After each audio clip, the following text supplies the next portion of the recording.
Hey everyone, welcome back to the channel. Today's interview is one I've been really looking forward to. I'm joined by Dr. Peter Rogers. Welcome, Peter. And Peter's been doing a deep dive into the world of kidney health, months of intensive research into how this vital organ functions, how it breaks down, and most importantly, how we can protect it. Now, in case you don't know, Peter Rogers is one of the smartest people I know. I mean, off the charts scores, in-demand consultant, and someone who earns a serious living because people rely on his deep technical expertise. Even some of the top plant-based clinics in the world have taken notice and tried to bring him on board, just to give you a sense of how respected his insight and knowledge really are by the highest levels of the plant-based medicine world. So when Peter does a deep dive on the kidney, you pay attention because he's usually 5 steps ahead of everyone else. Peter's going to be walking us through what he's learned about the kidney. And let me just say, this is eye-opening stuff. He's come to understand that your kidney and your brain are far more fragile than your heart. And when you support those two vulnerable systems, your kidney and your brain, you're not just helping them, you're helping everything else. Peter's got a unique way of putting things, and he's not afraid to challenge conventional thinking. If you care about your health, your longevity, your clarity, this is a talk you don't want to miss.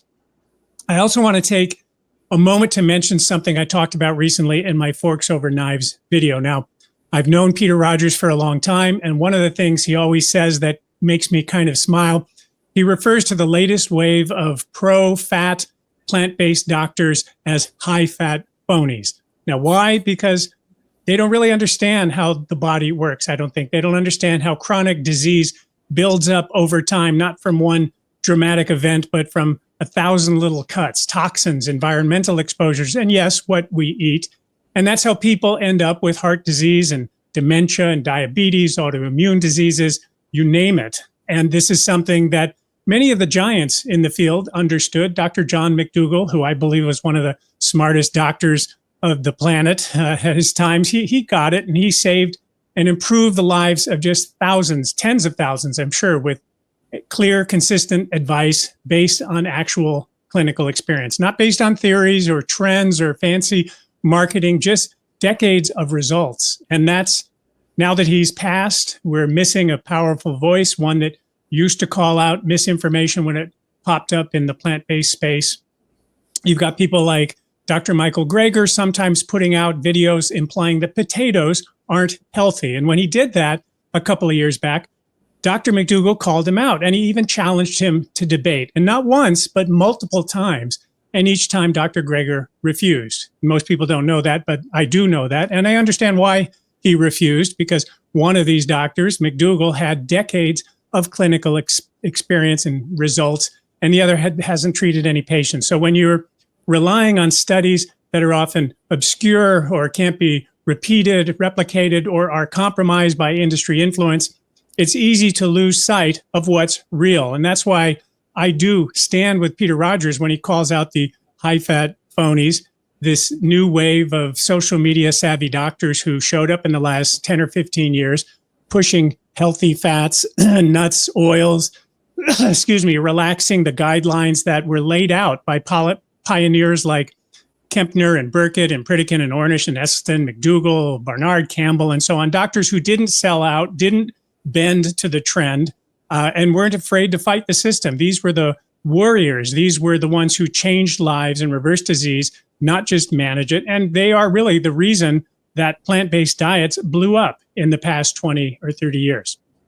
So I want to say, look, I am not on a warpath against Forks Over Knives. I want to make that very clear. They're still doing good work and helping people move towards more plant-based diets, and that has real value. And I'm not saying they shouldn't exist or that they're bad or anything like that. What I am saying is this, let's not pretend that Forks Over Knives today is still the platform of Dr. Esselstyn and Dr. McDougall. If they want to shift toward more inclusive or more moderate models, that's fine. I have no problem. But they can't claim to still represent the disease reversal program of the greats while diluting the message.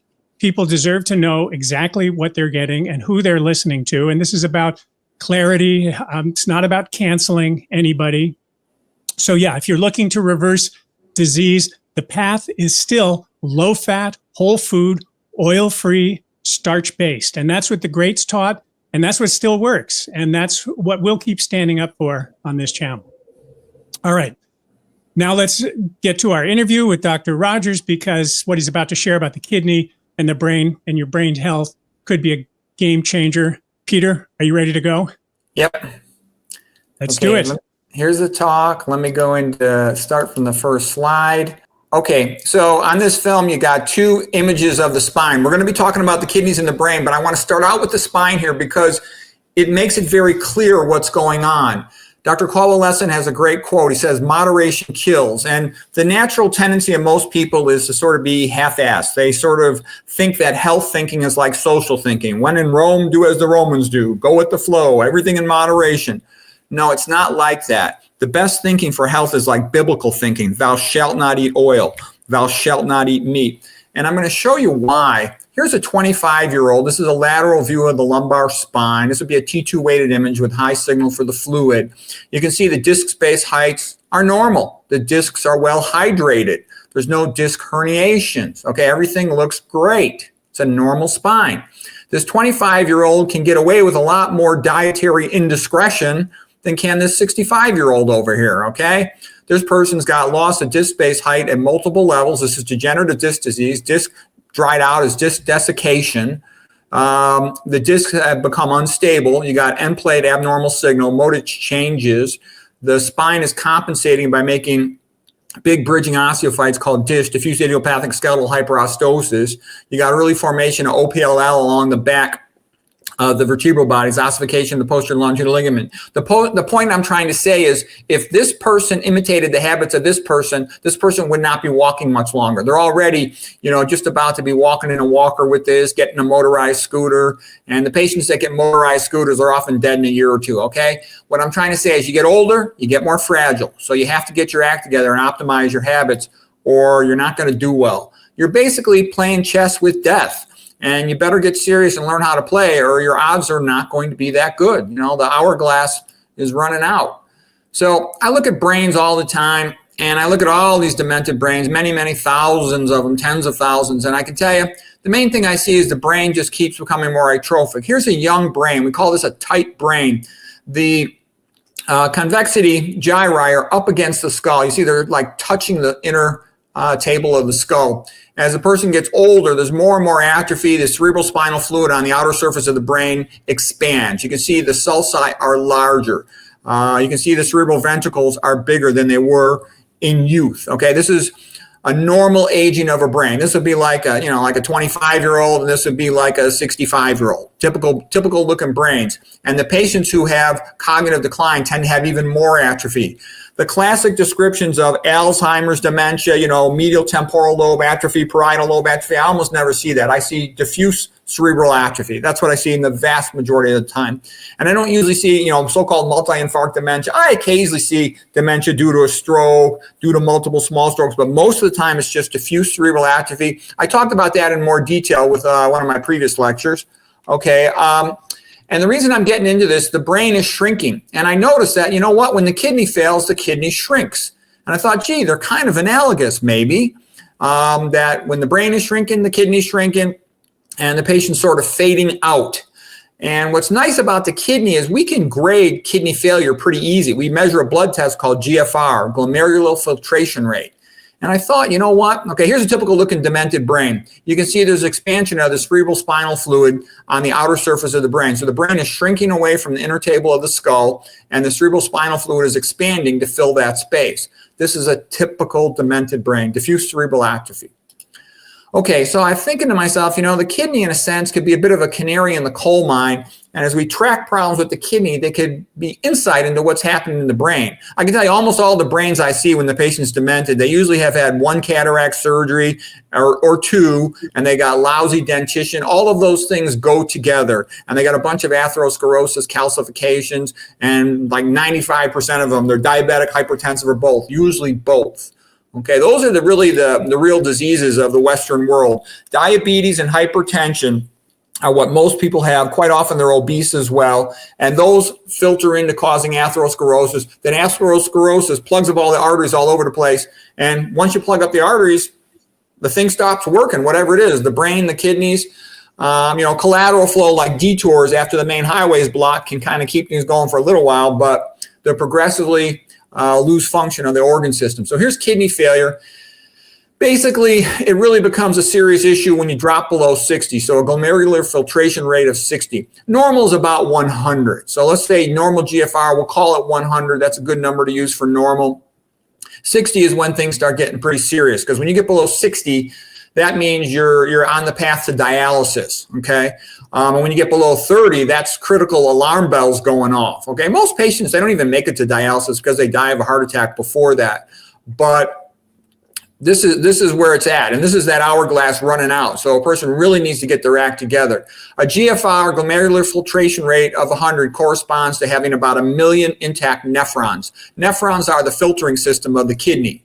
So they're precious, okay? And so when you drop to a GFR of 60, it's like having 600,000 nephrons. You drop to a GFR of 30, it's like having 300,000. You drop to a GFR of 15, 150,000, and that's when, right around then, they're probably going to put you on dialysis. I also noticed, I saw a picture of the Pacific Trash Island, all this stuff, like all the garbage floats down the Mississippi River out to the ocean, and then it piles up, and there's other piles of these where other rivers empty into the ocean, and the plastic and garbage collects together and even forms islands. Okay, and what I'm saying is, what's the metaphor for that in the human body? Where is stuff piling up? Where's the outflow valve? It's the kidney, okay? A lot of stuff piles up in the kidneys, and it's actually piling up in other places. Here's a paper called Bioaccumulation of Microplastics in Deceased Human Brains. They found the demented patients had more. That doesn't mean necessarily the demented patient got it because of the plastic. It could also be because the demented brain has more breakdown of the blood-brain barrier, enabling more entry of the plastic, after the dementia had already happened. So I'm not saying it's definitely causative, but I do think it's a good idea to try to have less plastic sitting in our brain and our kidneys, okay? Another thing not a lot of people know, but one has to be careful. A lot of salts have significant amount of plastic in them. So that's another reason to not be putting a lot of salt on your food. Here's just a couple papers on it. You'd be surprised how much plastic's in salt. Okay, now here's what the kidneys look like. Here's a gross anatomy of the kidney. You got the big kidney. Here's the renal pelvis, where the urine goes into the renal pelvis. It's connected to the ureter. Ureter is a tube from the kidney to the urinary bladder. And these are like little cow udders, and they squirt the milk into the urinary bladder. We call these ureteral jets. That term's going to come up again later, ureteral jets. We always want to know the jet is open because it indicates that the ureter is open. There's not like a kidney stone blocking it here because the urine's making it through into the urinary bladder. Okay, here's a close-up picture of the kidney. This is the renal cortex. Cortex means like the bark of a tree. This is the renal medulla. Medulla means like deeper inside. And the artery comes in, the renal artery comes in, and it goes into what's called a glomerulus. And this is called Bowman's capsule. It encapsulates the glomerulus. The glomerulus looks like a little berry, a bunch of tortuous arterial branches, and filtration of the urine occurs here. The kidney is basically a filter for the blood, and the primary urine is pushed from the glomerular arteries into the filtration space, Bowman's capsule here, okay? And then there's a bunch of processing that goes through these tubules in the kidney whereby the good stuff gets reabsorbed into the blood and the bad stuff is excreted into the urine from the body. You can basically think of the liver as the detoxification system of the body. You can also think of it as basically the immune system for toxic chemicals. And quite often the liver will tag something with a very polar chemical to make it more soluble in the blood and then ship it on down to the kidney, and the kidney will excrete it from the body. That's a very routine way that the body gets rid of toxins. Okay, the kidney filtration mechanism is partly due to size. So this is a colander or a sieve that you can use to, filter things based on size. There's also a component of electricity, where we go back to that component of what's called a zeta potential, a negative charge on the endothelial surface. And there's a reason for that. But the key thing is it is a type of filter. And it's designed to keep the bigger stuff out. Like albumin is the most common protein in the blood. It's about 69 kilodaltons in weight, and it's too big to be filtered normally. A little bit can get into the urine, and it's usually reabsorbed pretty quickly. But when you start seeing a lot of albumin in the urine, that's a big problem. That's called albuminuria or proteinuria. Okay, so again, here's the glomerulus. You can remember A for afferent as that is the approaching. So A for afferent, A for approaching. That's going to be useful for all kinds of medical stuff to know that little trick there. A for approaching. Efferent is E for exiting, and that's the arteriole that's leaving. Okay, that becomes useful to know. So approaching, exiting. All right, so here's a glomerulus, this tuft, like a little berry of arteries, small arterioles, and then here is the Bowman's capsule to catch the urine, travels through the proximal tubule, the loop of Henle, and then the distal tubule, excrete into the urine. And you're going to excrete things into the urine. For example, if you've got acidic blood because you've eaten lots of animal protein, you're going to buffer it you're going to excrete protons. This is the H plus, the protons of the acid, into the urine. That's going to be coupled to calcium being pumped into the urine as well. And this calcium, some of it comes from the bone, some of it comes from the muscle, but that's what's meant by eating animal protein, which is high in acidity, causes you to lose calcium into the urine. And that can cause kidney stones. It can precipitate in these tubules and cause kidney failure over time. It causes osteoporosis from that loss of calcium into the urine. And then we're also going to hear about bicarb. Bicarb is basically a base. It can accept a proton, and that's important for buffering the pH.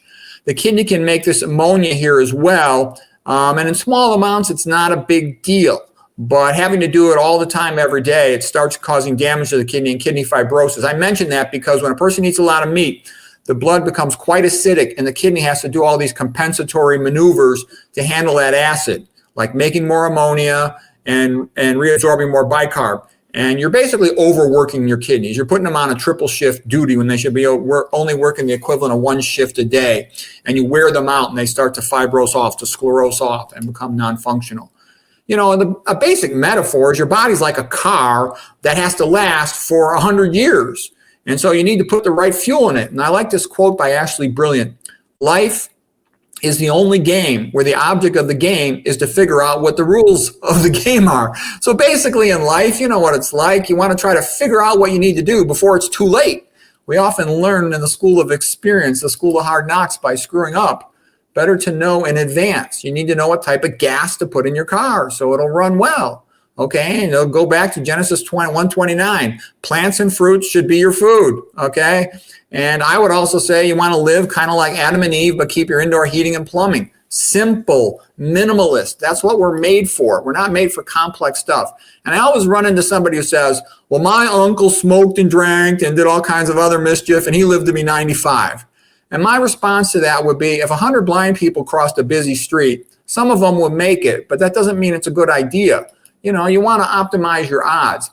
Okay, so for a lot of things, the way to come up with a good approach to helping the kidneys is to ask yourself, what does a kidney do?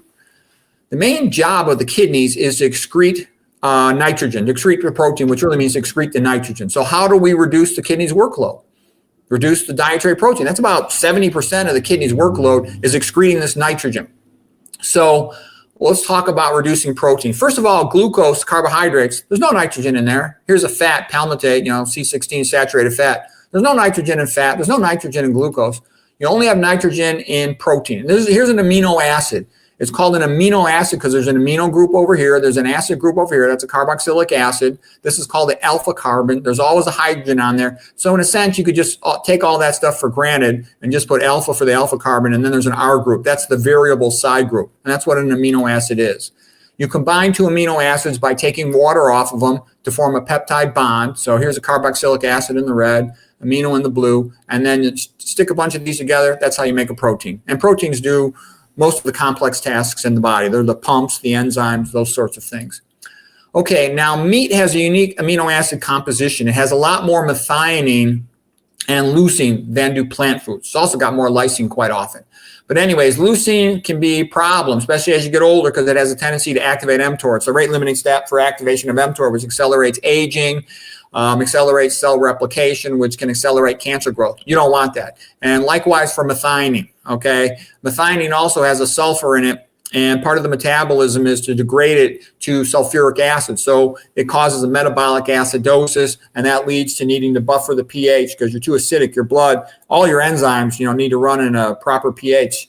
Acidic pH also tends to favor cancer growth. So it's another reason why meat's bad for cancer, the leucine and the methionine.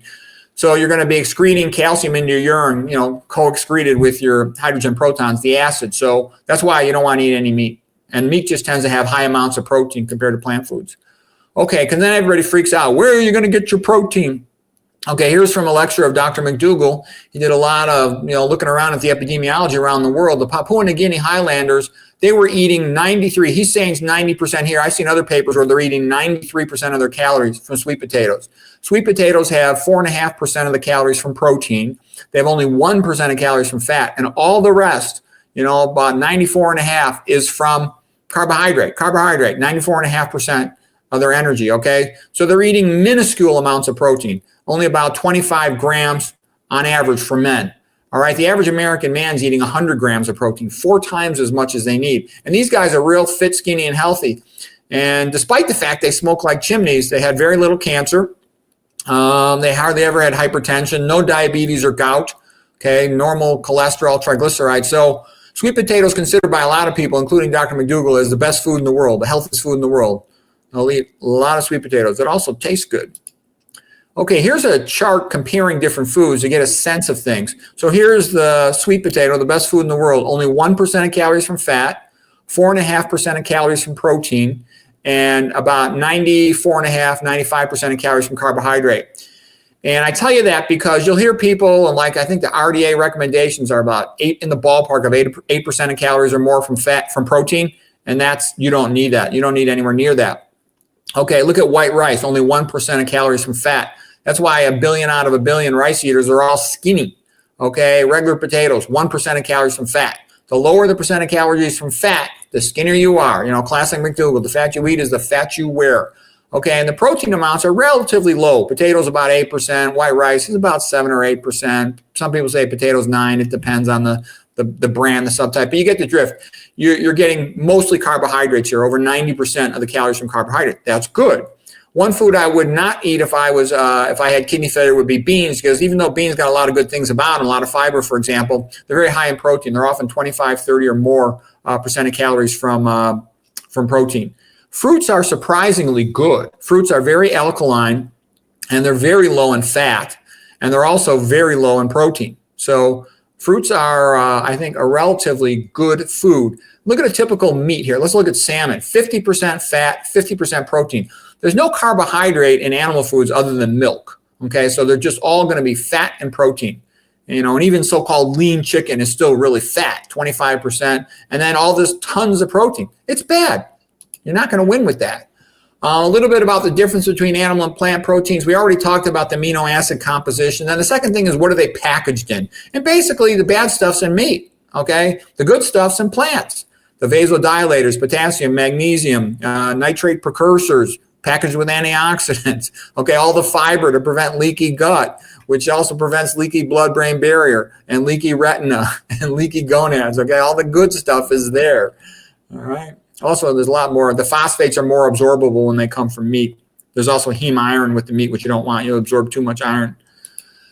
Okay, here's a typical, a more coned down view of a glomerulus. Afferent approaching artery comes in, and then the blood gets filtered in here, efferent exiting. And when you eat meat, you get something called hyperfiltration in order to compensate for the stress placed on the kidney with all the inflammation that goes with the high protein meal of eating meat.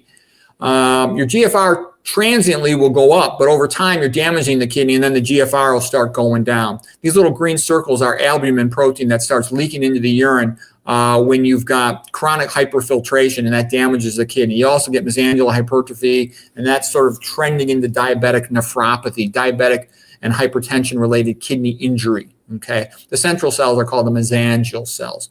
This thick line here, so here's normal. I kind of drew normal on this side, abnormal over here. This thin line is the glomerular basement membrane normally. Here it becomes quite thickened from chronic animal foods hyperfiltration with hypertension and diabetes. Okay, hypertension and diabetes, they go together because they're strongly associated with each other, and most patients have some of both. Okay, so then the question becomes like the limbo. How low can you go on protein? We talked about protecting the nephrons. The average CKD patient, chronic kidney disease patient, is losing kidney function at a rate of 3 to 10% per year. So your real goal is to slow it down to less than 3% per year. Okay, the average American eating about 100 grams per day of protein. which is in the ballpark of 20% of calories in a 2,000 calorie diet. The RDA recommends eat at least 0.8 grams a day of protein, which I think is far too much. Okay, a low protein diet is 0.6 to 0.8. I usually think of it as being 0.6. That means 0.6 grams per kilogram per day. In a 70 kilogram man, that means about 42 grams per day of protein. Okay, versus a very low protein diet is only 0.3 grams per kilogram per day. Some will define it as 0.4, but you get the drift. It's very low. It's half of what a low protein diet is. And the reason I say this, that you should actually aim for a very low protein diet, the lower the protein, the better, is because that makes it easier on the kidneys, and you get significantly better benefits with a very low protein diet than a low protein diet. This is for patients, let's say, with a GFR less than 60. But in general, it's good to eat a low protein diet. I'll explain why coming up in more detail. But these are numbers worth remembering. RDA 0.8, low protein diet 0.6, very low protein diet 0.3. When you get down around 0.3, sometimes if you go by the patient's albumin in their blood, if their blood albumin is dropping, you can give them essential amino acid supplements. About half of the amino acids the body can make on its own. Just give it some nitrogen and it'll make them on its own. But there's a few of them that it needs to eat them as part of the diet. So you can just supplement with those. You can even supplement with something called keto acid analogs. A keto acid analog is basically the amino acid with the nitrogen taken off of it. Okay, so the body can convert that into the essential amino acids. Another thing too, people say, oh, where are you going to get your protein? Everybody's so worried about protein. This is a paper by Golden. I learned about this from Pritikin. And by the way, it's important that people teach each other about the history of nutrition, because otherwise it gets lost. And right now, you know, as Jeff was talking about, it's getting swept under the rug. The high-fat phonies are sort of taking over cyberspace and trying to trick everybody into thinking that, you know, there's good fats and all this other nonsense, olive oil, all this stuff is good for you. It's not, okay? Nathan Pritikin did a thorough research of the literature on dietary fats, and he came up to the conclusion that fat is bad. Dr. McDougall said, the biggest toxin in the Western diet is the fat, okay? And then people also worry about protein. And the point is that, for example, in the study by Golden, they were feeding these populations, these are people recovering from starvation, they fed them only 2.5% of calories from protein. And they did really well. 2.5% of calories from protein was plenty. Dr. McDougall often talks about human breast milk being 5 to 6% of calories from protein during the baby's nursing. And that's the most rapid growth phase of life. If you only need 5 to 6% in the most rapid phase, it's pretty understandable you would need less the rest of the time, okay? And here's Walter Kempner, and he put lots of patients on a rice diet, and they did dramatically well. And then also going back to the history of Dr. McDougall and also Frank Milan, he's the other doctor who worked with Walter Kempner. There's a real nice video of him over at Dr. McDougall's YouTube channel. You can watch them having a good hour and a half long conversation about Dr. Kempner's work, okay? Dr. Kempner's book, Scientific Publications by Dr. Kempner, Volume 2. Volume 1's in German. You probably can't read it, but this is a really good book. It's unique. There's nothing else like it. You just go over to drmcdougall.com website and you can read it for free. Trust me, it's extraordinary. Okay, here's just a couple little excerpts from it. He's talking about curing hypertensive retinopathy, diabetic retinopathy, and I joked the blind can see. Nobody else could do that, okay? He was curing congestive heart failure. This paper was written in 1946 with the rice diet. And I'll tell you why I think it's funny. I talked to an internal medicine doctor recently, and he says it's ridiculous. Walter Kempner was getting better results in the 1940s and 50s for treating hypertension, diabetes, chronic kidney disease, and congestive heart failure than we get now, 70 years later. And that's the truth right there. Okay, here's the Kempner diet. And again, it's very much like the Papua New Guinea diet. Very low in protein, only in the ballpark of 4 to 4.5% of calories from protein. Okay, 2% of calories from fat. Look how incredibly low that percent of calories from fat. Rice tends to have a lot of linoleic acid, you know, the omega-6 essential fat. There's only 2 essential fats. Linoleic acid and alpha-linolenic acid, you know, the omega-3 that you really need minimal amounts of, and you get that from low-fat plant foods. Okay, they're getting 93% of their calories from carbohydrate, Kempner's patients. Okay, he's just feeding them white rice, fruits, fruit juices. He would give them a multivitamin, and that's about it. Okay, let's see here. 1949 paper, Walter Kempner stated quite clearly, in order to protect the kidney, his diet had the lowest possible amount of protein, the lowest possible amount of fat, the lowest possible amount of salt compared with any other diet. Oh, here it is. The rice diet contains less sodium and less chloride than any other diet that has been ever devised. It contains less protein than any other diet ever devised. It contains less cholesterol and fat than any other diet. Okay, the less sodium and less protein and fat, the longer the mice would live, for example, in his research. Okay, Kempner was trained with Otto Warburg, who won the Nobel Prize in 1931, the biochemist. A lot of people consider him the best biochemist of the 1900s. And he also was trained not only in internal medicine, but also in nephrology. So he had done a lot of research in the kidney. And so he knew a lot about how you protect the kidney. And so he wanted to minimize nitrogen like we spoke about. Okay, and the other thing is when you dramatically reduce dietary sodium, you get a change in the urine. You dramatically reduce dietary sodium excretion in the urine. And because the urine will drop to like almost nothing, 0.01 grams per day. And potassium goes up because you're feeding the patient plant foods. Remember, P for plants, P for potassium. Potassium is the good stuff because it's a vasodilator primarily, the way it works with the plasma membrane, sodium, potassium, ATP pumps. Okay, and magnesium's in there too. The potassium excretion will go up. Almost everything else went down, but potassium excretion will go up. So he could tell if the patient was following the diet, they'd have at least a 2-to-1 or higher potassium ratio relative to sodium in the urine. So that was nice. He could check it. Now, he was going very low on the sodium, especially for his hypertensive patients.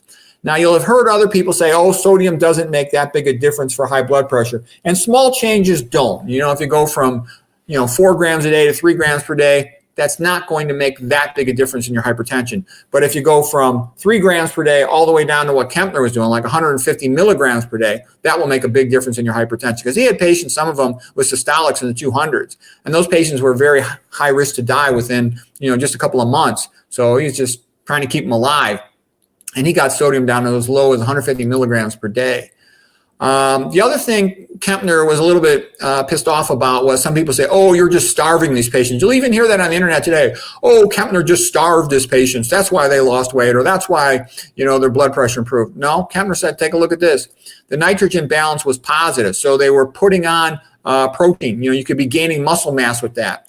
They also maintain their blood glucose. A starving person will decrease their blood glucose. They maintain their blood albumin. A starving person will decrease their blood albumin. Okay, it was not starvation. That's pretty clearly proven. Another thing, though, albumin is a good thing to know about for titration. For titration, what I mean by that is you got a kidney failure patient.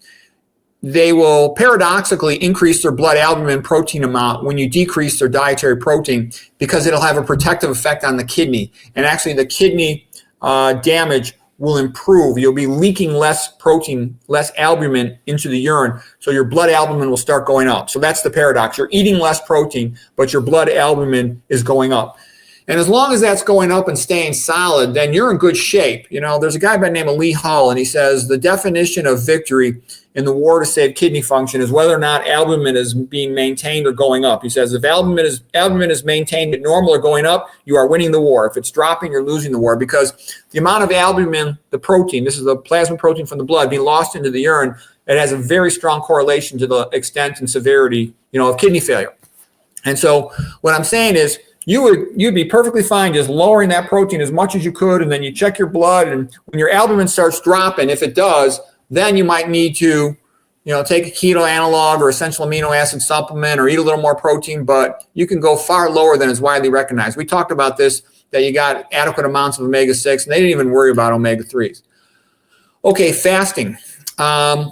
Fasting causes much more urinary excretion of nitrogen than does the rice diet. And you'll say, well, why is that? And the reason is the body's grabbing amino acids out of the muscle and converting them into glucose for energy. You got to give glucose to the brain. That's what the brain needs, is glucose in the brain. Also, there's other cells that only run on glucose. For example, your red blood cells. Okay, your red blood cells don't have mitochondria because they don't want mitochondria in the red cells stealing the oxygen away from the hemoglobin. So they're going to need glucose. All right, and this is what is called the protein sparing effect of a carbohydrate. When you eat the carbohydrates, you can use the carbohydrates for glucose. You don't need to be pulling protein out of your muscles. You can also get a muscle wasting effect. Anyways, you have protection from the carbohydrate. On the rice diet, the plasma proteins increase in amount, which again is the opposite of what occurs in fasting. All right. Here's a guy by the name of James Mitchell, PhD researcher from Harvard, and he was very much impressed by the incredible outcomes from the Dr. Kempner work. And he tried to figure out, why is this beneficial to patients, okay?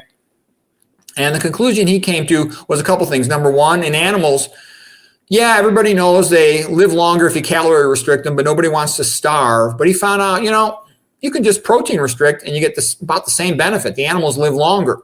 And then they thought, well, gee, if we can protein restrict an animal and it lives longer. By the way, when you go vegan, you're dramatically dropping your protein intake. So that's another reason you can expect to have a better odds to live long. He said you can even just restrict one amino acid, like restrict methionine, and that appears to generate about the same benefit. Then the next question is, why do these patients get so skinny? And Mitchell concluded what's happening is, when you eat low amounts of protein, your body needs to still come up with something to make glucose. And he says what tends to happen is it goes to choice number 2 from amino acid. It goes to the fat stores. And he says it's going to use glycerol to make glucose. I'll show you what I mean in a second here. And it's going to send the fatty acids to brown fat. It'll make sense on this next picture. So here's a molecule of triglyceride. We'll call it triglycerol. So glycerol is the 3-carbon component here, and then there's like a hydroxyl group on each one of them. So like a propane triol. So triglyceride. There's 3 fats. So fat number 1, fatty acid number 1, fatty acid number 2, fatty acid number 3. Okay, what's the point? This little glycerol backbone, 3-carbon backbone, that's like half a glucose. Imagine there was a hydroxyl group here. That's what a carbohydrate is, a hydrated carbon, H2O. Okay, so you just take these glycerols and you will send those to the liver and use those for gluconeogenesis to make more glucose. So the body will call the glycerol out of the fat storage of the body. And then it has these triglycerides. It has nothing to do with them. It says, okay, forget this. Take these fatty acids and send them over and just burn them for energy. And so that's how the person loses weight. Okay, so that's good to know.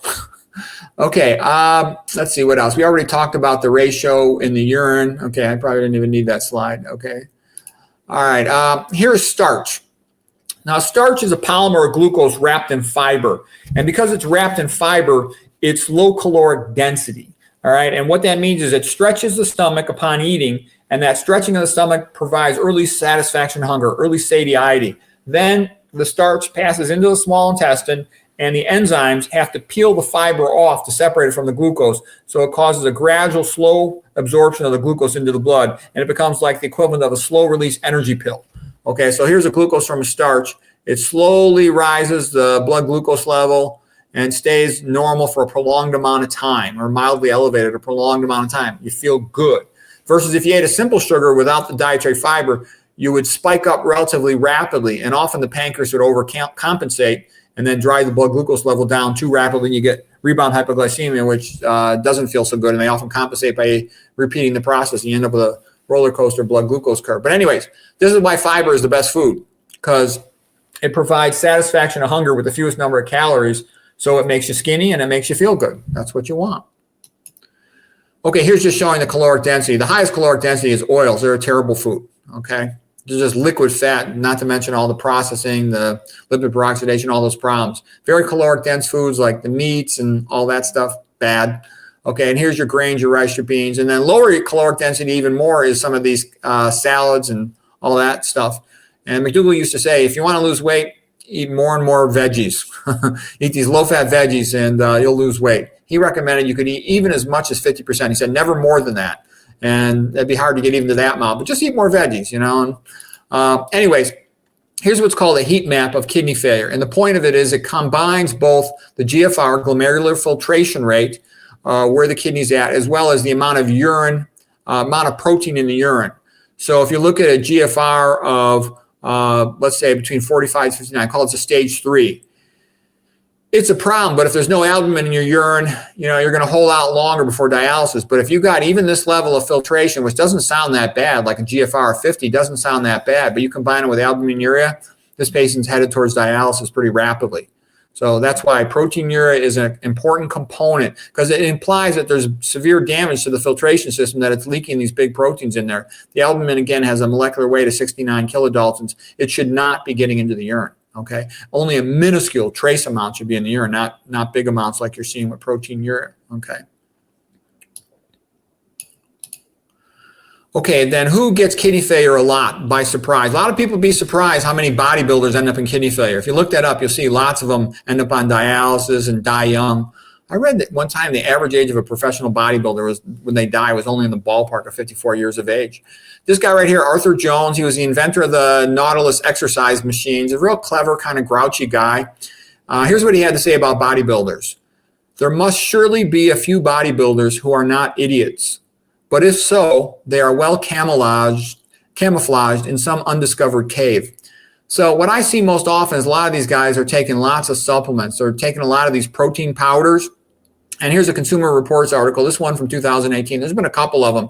They often contain heavy metals. Think about it if you're some, company, who knows where, making protein supplements. You throw a little bit of lead in there or some other heavy metal. It weighs more. You can sell it for more money, And then they also take a lot of other things. Creatine, I think that's a bad idea. Gym nephropathy. Lots of bodybuilders have kidney failure. Okay, getting back to the anatomy, I showed you the normal kidney. Here's a UO, means ureteral orifice. Here's a normal jet squirting the urine into the kidney. This would be a kidney stone proximally. We call this ureteropelvic junction, UPJ. The bladder is also called the vesicle, so we call this a UVJ, ureterovesical junction stone. Sometimes external lymph nodes can compress the ureter. Okay, but anyways, when you do an ultrasound, you got to see this jet to make sure that this ureter is open. Okay, here's a kidney stone in the renal pelvis. So a UPJ stone on this side. It's about 1.5 centimeters diameter, pretty big stone. There's also a stone in the lower pole. You can see this renal collecting system is dilated, the calyces. So here's a normal kidney collecting system. You mostly see kidney parenchyma here, not much calyces. But because they're dilated due to obstruction here by the big stone, you get back pressure dilatation. All right, you can put a kidney drainage tube in there, percutaneous nephrostomy. I put in hundreds of those. Okay, anyways, this would be a patient who you would not get a ureteral jet on this side because the urine is obstructed. You would still get your normal ureteral jet in the bladder on that side. Okay, here it is on ultrasound. You can see the kidney stone in the renal pelvis is echogenic, meaning it reflects the sound back. And then you see a shadow behind it that's called an acoustic shadow from the kidney stone blocking the renal pelvis. And this is just fluid. Fluid lets sound go through it very easily, like radar underwater, for tracking subs. That's where that came from. Okay, so anyways, this is hydronephrosis due to UPJ stone. Pretty typical looking picture, okay? I wrote a little poem. By the way, I've read thousands of kidney ultrasounds. I wrote a little poem about kidney ultrasound, how the techs run back and forth trying to check the jets to see if the patient has obstruction. Here it goes. 5 years have passed with the length of 5 long Doppler scans. And again, I hear these waters rolling from their mountain kidneys with a soft inland murmur. Break, break, break on thy cold gray prostate OP, and I would that I could utter the thoughts that arise in me. And what about the post-void? We'll have the patient void because sometimes the jets will show up after that, and we can measure the post-void. To void or not to void, that is the question. Whether 'tis nobler in the mind to face the squirms and groans of outrageous BPH or to get a terp. Water, water, nowhere, and the phallus did shrink. Water, water, nowhere, not even a plink. O peristaltic wave, wherefore art thou? These are the times that try men's bladder. More gel, let's take another look. But soft, what light on yonder color Doppler window breaks? Oh, trumpets of prophecy, if ureteral jets are here, can spring be far behind? What's this? Sonographer's gel has activated the wrong pipes. A happy ending all the same. These are the original poems that those lines came from. Okay, step 2 of protecting the kidneys. What else does the kidney do? It excretes acid. So what we got to do is we got to reduce dietary acid. And again, we talked about that mostly being from the meat, and dairy is essentially, milk is liquid meat, okay? You get some acidity from the excess salt, because the chloride in the blood, it's an anion, meaning it's negatively charged, and it'll displace the bicarbonate, okay? So that causes a little bit of a low-grade metabolic acidosis. You eat your fruits and veggies, those are the most alkaline. The grains are about in the middle, okay? So let's take a look here. Yeah, I talked about this already. The kidneys got to regulate blood pH because you need that to get all your enzymes to be folded correctly, and you need that to get your enzymes to work, okay, as well as your membrane ion pumps and everything. All right, so the kidney can reabsorb bicarbonate, a little bit of base. It can make ammonia that also helps for excreting protons. They talk about excreting protons coupled with calcium. Okay. When you start getting chronically acidotic and you drop your bicarb below normal down to, let's say, 22 milliequivalents or less, those patients go into kidney failure more rapidly. So acidosis accelerates kidney failure. You don't want to be acidotic. Another good reason to eat plants. And this is what I mean by the more you look at plants, they keep on doing good things. The more you look at meat and processed food, they keep on doing bad things to your body's health. And the kidneys and the brain are more fragile. So when you protect your kidneys, you're protecting the whole rest of your body too. And as you get older, you get more fragile. That's why you want to get your act together. So here is the acid load of, the meats, they're terrible. Fish is terrible. Because a lot of people try to tell me, oh, beef is bad, but fish is good. Yeah, right. Look at it. It's the most acidic. It's a terrible food. All right. It's often got mercury in it and who knows what else. All right. The grains have a tiny bit of a plus acidity or a tiny bit of base. Fruits and veggies are the best. Okay. They're alkaline. Oh, another thing too that comes up is a lot of people try to pretend that nuts are some type of superfood. Give me a break. Okay. They're very high in fat. That's not good. They're also acidic. They sometimes call PREL, potential renal acid load. And they're also high in advanced glycation end products. Not good. And the other thing also, the latest joke going around is that olive oil is a health food, okay? Another high-fat phony special. Look at the olive oil, the advanced glycation end products. They're off the charts, like 10,000. And this is the so-called good stuff, extra virgin, like your new bride, first cold pressed. Oh, yeah, right. Very high advanced glycation end products. You can't polish a turd. Meat and oil are things that should be avoided if you want to optimize your health. Okay, logical approach to saving kidneys. The next thing is hypertension. Hypertension is a very common cause of kidney failure. And so what causes high blood pressure? We know high-fat diet does it because the fat causes rouleau formation, sticks the red blood cells together, causes blood sludge from the chylomicrons, from the elevated LDL cholesterol, and from the triglycerides, okay?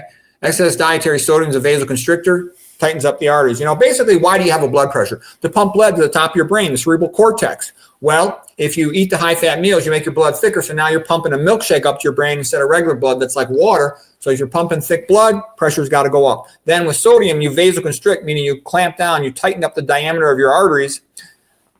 Pumping thick blood through a constricted system, pressure has to go up. So avoid those things that make your blood thick. Avoid those things that cause vasoconstriction. All right. And it's been shown, Peter Quo, cardiologist in Pennsylvania, another guy who would have been forgotten if Dr. McDougall hadn't taught everybody about him in his books and in his lectures. He showed, sat fat causes blood sludging, and, it peaks at about 5 hours, pretty high from about 3 to 7 hours. What he did was he had a bunch of patients, actually cardiac angina patients, and he had them eat a high-fat meal that was sat fat, check their blood lipids every 30 minutes, and at peak lipidemia, that was a peak time when they would get anginal episodes, chest pain, because they're dropping the oxygenation being delivered to the cardiac muscle. And then others repeated these experiments with the cooking oils, because there was initially this enthusiasm that maybe omega-6 cooking oils, the PUFAs, polyunsaturated fatty acids, would be cardioprotective. But they ended up causing even more blood sludge, more prolonged. The workers would want to go home. You start at 8 o'clock in the morning, you'd still have thick blood, into the evening, and they wanted to go home. They were pissed off. Okay, so the bottom line is you can't win with omega-6 fats, okay? And there's problems with omega-3 fats too. Omega-3 fats increase your incidence of atrial fibrillation. They they cause immunosuppression. In animal studies, increase metastatic disease. They cause increased prostate cancer. I don't think it's a good idea. Okay.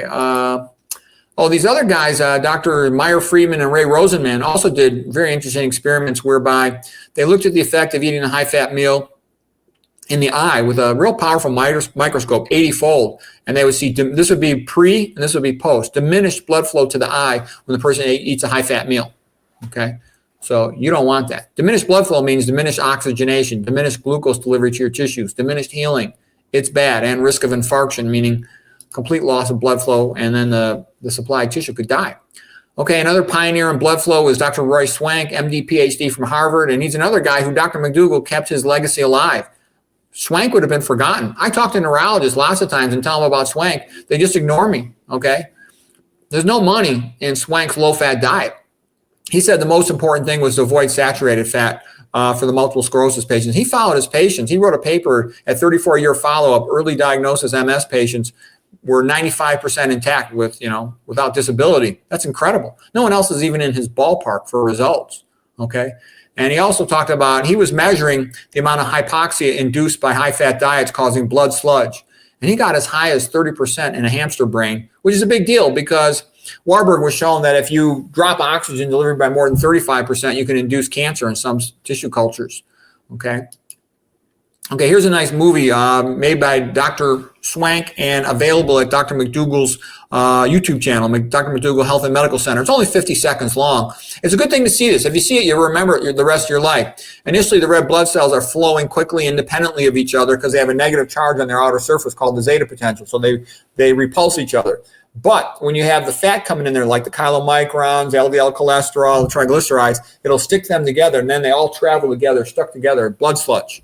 Okay, and that's not good. Here's the picture from his papers about it. So here's rouleau formation. It means stack of coins in French. They're all stacked up, and that's going to make it hard to push them through the capillary. Because to begin with, a red blood cell is about 7 microns in diameter. A capillary is only 5 microns in diameter. A red cell has to deform itself to fit through that capillary.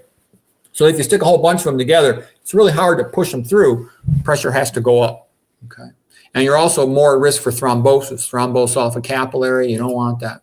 Okay, here's another guy who did a ton of great work with regard to blood flow. This is Dr. Gregory Sloop. He actually recently died, very sad. He had a chronic lung disease. It was severe. He was on home oxygen, supplemental oxygen for a long time. He wrote this book. This is the best book ever written on atherosclerosis. I've read a ton of stuff about atherosclerosis. This book, Blood Viscosity, Its Role in Cardiovascular Pathophysiology and Hematology. And he's really the pioneer who clarified atherothrombosis theory. And atherothrombosis theory means that atherosclerosis is a blood clot. If you go to 99.9% of doctors, they won't know that, but that's important to know. By the way, I did a fellowship at Harvard with the emphasis on vascular disease, okay? Sloop is 100% correct. I look at atherosclerosis every day on CT angiograms, MR angiograms, catheter angiograms. It's a blood clot. We can't tell it apart from a blood clot because it's a blood clot. And Dr. Sloop showed how LDL cholesterol overcome the zeta potential of RBCs and stick them together. It gets them to aggregate, predisposes them to forming a clot. So blood is a non-Newtonian fluid. Water is Newtonian, meaning it's the same at rest and slow speeds as it is at fast speed. Blood is non-Newtonian, meaning that the slower the speed it's moving, the more likely it starts sticking together and clotting, aggregating. Okay. The more the red blood cells are sticking together, the less oxygen they deliver to the tissues, the less glucose that's available to be delivered to the tissues. There's a lot of interesting things about it when you start studying atherosclerosis. For example, he figured out that the cells in a atherosclerotic plaque are the same as an organized blood clot. And the old theories are all wrong. The idea of smooth muscle cells migrating from the media, the middle of the arterial wall, to form a new intima and to go into the intimal region. No. Circulating endothelial precursor cells will form a new intima, neointima. They'll also have circulating stem cells that will form fibroblasts that are part of the plaque and myofibroblasts. So it's all coming from the circulation, and that's why in a synthetic prosthetic, like a Dacron dialysis graft, you can get an atherosclerotic plaque that's microscopically identical and immunohistochemically identical to what you get in an artery, okay? That's rather interesting. Whereas the smooth muscle cells in the media are not immunohistochemically identical to what you see within the atherosclerotic plaque. So it's all quite interesting. Okay, so that's the scoop on him. He wrote a really good paper about blood sludge in dialysis patients, okay? We don't have time to go into all that, but it's pretty interesting. And he would have been forgotten if I hadn't taught people about him. Luckily, I learned about him. I actually became friends with him, and I talked to him. The guy's really smart. He's really nice. Okay, so here is red blood cells stuck together by a bridging molecule having to go through a capillary. Here's what I meant by zeta potential, the negative charge on the outer surface of a red blood cell. That's due to sialic acids are negatively charged. The glycoproteins, typically heparin sulfates, negatively charged, and the cholesterol sulfates. All of that generates a negative charge, the zeta potential for red blood cells. So they repel each other. Bridging molecules are things that stick them together, like IgM antibodies, LDL, we talked about it, chylomicrons, triglycerides, fats, and fibrinogen, uric acid. And there's even more things that'll make blood thick. We don't have time to go into this all right now, but remember, the most common reason people die is because something plugs up an artery. It's not like the movies where people bleed to death. In real life, people die from clotting, almost always. You clot an artery in the brain, that's a stroke. You clot an artery in the heart, that's a heart attack, okay? And that's macrovascular, big clots, okay? But there's a lot of stuff happening with little clots, little tiny clots in the arteries of the heart, atrial fibrillation, eventually leading to death. Little clotting off little vessels in the brain, progressive loss of cognitive function, which leads to death, okay? So progressive loss of little arteries in the kidneys, loss of kidneys function leads to death, okay? So you want to keep your arteries open. If you only had one focus, how can I keep my arteries open? That would lead you to pretty good results for maintaining your health. Okay, and then these other things are problems. Stress is bad when it's excessive because high psychological stress on a chronic basis. We're designed for brief amounts of physical stress, but high chronic psychological stress, it elevates your clotting factors and it predisposes you to clotting. And it also causes vasoconstriction, it causes hypertension, it causes hyperlipidemia, so it increases hypertension, it increases diabetes. Sleep deprivation does the same thing. They elevate catecholamines and cortisol. And caffeine does the same thing. That's why I think caffeine's like the biggest joke. All these people on the internet saying, oh, coffee's a health food. Yeah, right. That's how you get invited to speak on the bro circuit. It's not a health food, okay? I've talked about that in great detail. Okay, LDL cholesterol, the higher it is, the higher the blood viscosity. Just another paper showing triglyceride will also cause low blood sludge. Another thing, too, is to put things in the proper categories. There's an old saying in medicine, when you hear hoofbeats, think of horses, okay? You don't want to think of zebras. They're relatively uncommon, but you see them sometimes. And you especially don't want to think of okapis. Okapi kind of looks like a cross between a giraffe and a zebra. They're really, really rare. And you also don't want to be thinking about unicorns. They don't even exist, okay? There's a lot of nonsense in medicine where you'll hear hoofbeats and people will start talking about okapis and unicorns, okay? That's not the issue. All right, now here's an example of a normal-looking brain, normal-looking cerebral ventricles, kind of small. It's called a flare sequence, so it's really a T2 with suppressed CSF signal. But anyways, that's a normal brain, all right? And the brain's up tight against the skull. It's a tight brain. Now here's a patient who had a bleed in the basal ganglia, all right? And this is what everybody thinks about with hypertension. Oh, my God, the pressure's too high. They're going to bleed into the brain. I hardly ever see this. 1 every 6 months, okay? Maybe a little more often than that, 1 every 4 months. It's rare, okay? I look at many thousands and thousands of brain. It's rare to see a large intraparenchymal hemorrhage. These are just little calcifications right there. All right, and this reminds me of a quote by Robert Kiyosaki, the Rich Dad, Poor Dad guy. He said, everyone is scared of sharks, but almost no one dies from shark attack. No one is scared of French fries, cheeseburgers, and pizza, but almost everybody dies from that. Yeah, that's correct right there. Okay, so what does hypertension really do? You'll often get little microbleeds centrally. These are little microbleeds. The material is called hemosiderin. They typically occur centrally in the basal ganglia, the deep center of the brain. You can also get these little black spots. They sometimes call this the multiple black dots differential diagnosis in the periphery of the brain. Okay, cerebral cortex here, subcortical here. And I actually think they're all primarily due to hypertension. You'll also hear these describe the peripheral pattern as being mostly cerebral amyloid angiopathy, a subtype of Alzheimer's and all that. But, I spent some time studying it. And the same patients who get all these peripheral microbleeds, they also get hypertensive retinopathy and retinal hemorrhages. Okay. And I've seen young guys in their 40s with severe hypertension with a bunch of microbleeds in their basal ganglia. So severe hypertension is bad. Okay, that's one reason. The other thing, too, is they can get a lot of these guys. The most common cause of atherosclerosis are high cholesterol and hypertension, in case you didn't know that, okay? And by the way, I asked my neurology friends, I go, you tell me, what do you think are the 3 most common causes of stroke? And they said, first one says AFib, and AFib is the most common cause of big strokes, okay? And then the next one says, oh, it's hypertension. It's got to be hypertension. Most common cause of these abnormal white spots in the brain on a flare sequence. These are called paraventricular flare hyperintensities, okay? Hypertension is the most common. Another one says, oh, it's diabetes. They're the ones that are most messed up. Their brains are messed up with cognitive decline, and they had small strokes. Okay. And so they're all common in their own way, sort of a different type of stroke. You get this diffuse microvasculopathy from diabetes. But this is a very common looking brain here. So this would be like a typical, let's say, 85-year-old with cognitive impairment. All these white spots are little strokes. And here's what I'll tell you that's also super interesting. When you've got a stroke right in the center, let's say my fist is the center, that would be the dead brain, the core of the infarct. But around the periphery of it, like a big piece of paper, that would be, this is a paper writing on it, that would be the Well, let me do it this way. I put my thumb in the center. That would be the necrotic dead brain. And this piece of paper surrounding it circumferentially would be what's called the penumbra. Penumbra is a Greek word meaning twilight. And so the twilight means it is brain that has abnormally low blood flow, but it's not dead yet. So it might be dysfunctional, probably is, but it's not dead yet. So there's a hope that you could save it.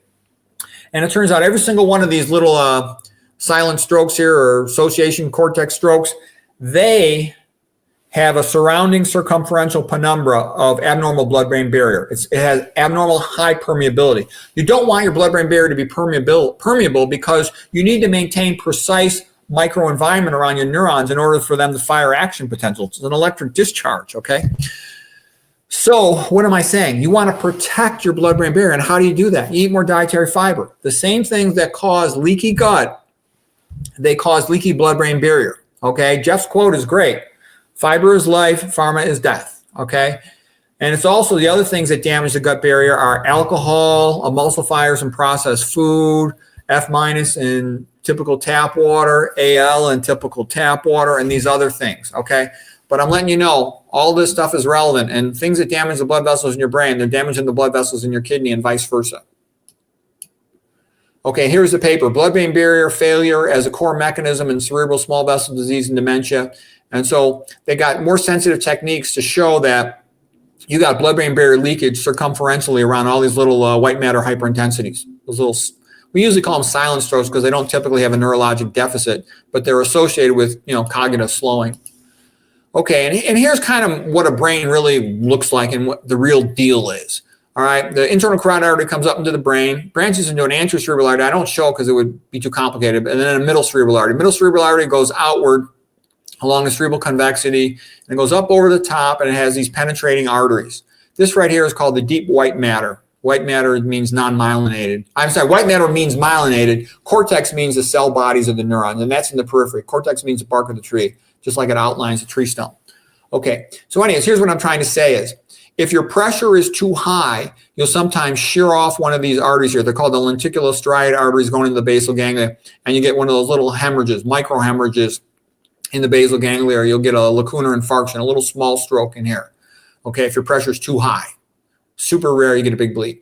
All right, but the more common problem is you overtreat your hypertension, and then you don't get enough blood to this area, and you get those little white spots we just talked about, periventricular flare hyperintensities, silent strokes, whatever you want to call them. Okay, so you're between a rock and a hard place. Also, even if you treat them exactly correct according to conventional medical management, the hypertension is constantly damaging all these little arteries at their branch points, and eventually you just plug them up with atherosclerosis, and you can't get enough blood to these central parts of the brain, and they start stroking out. Okay, and having penumbra, leaky blood-brain barrier, toxins get into the brain, damage the brain, microglial activation from bacterial endotoxins, all these problems, and the patient just becomes progressively cognitively impaired.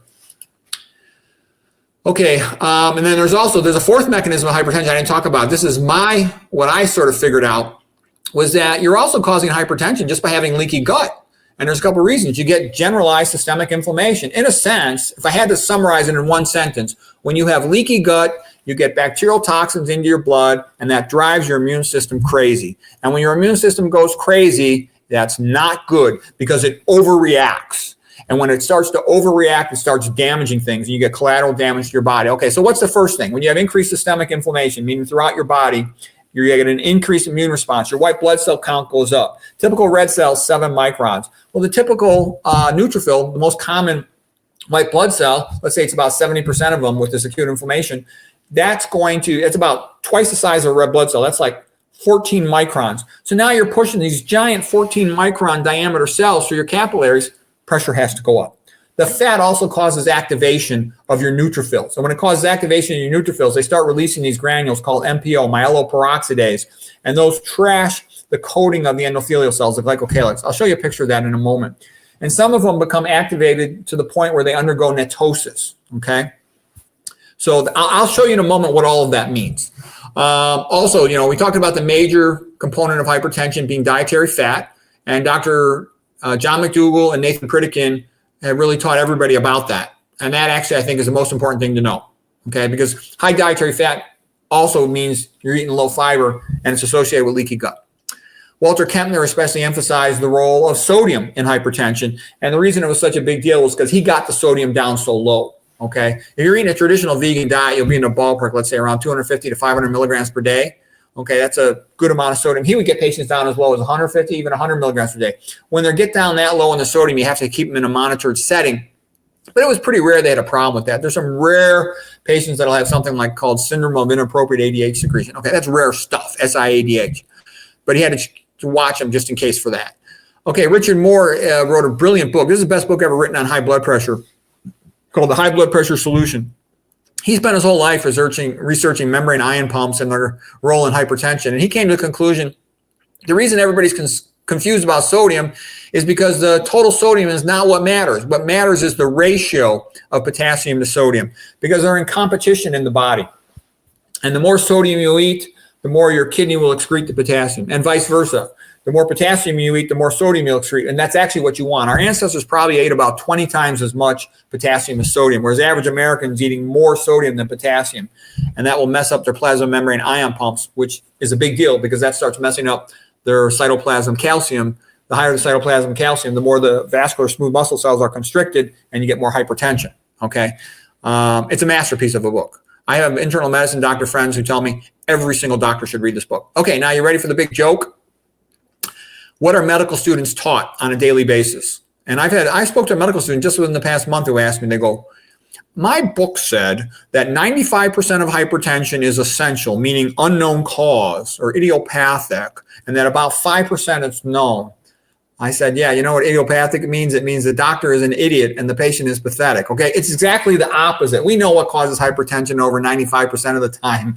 Okay, the books, and this is what, 2025, the books are wrong. They're totally wrong. Okay, I know these books quite well. Okay, they're a joke. They're teaching the patient the opposite of the truth. Okay.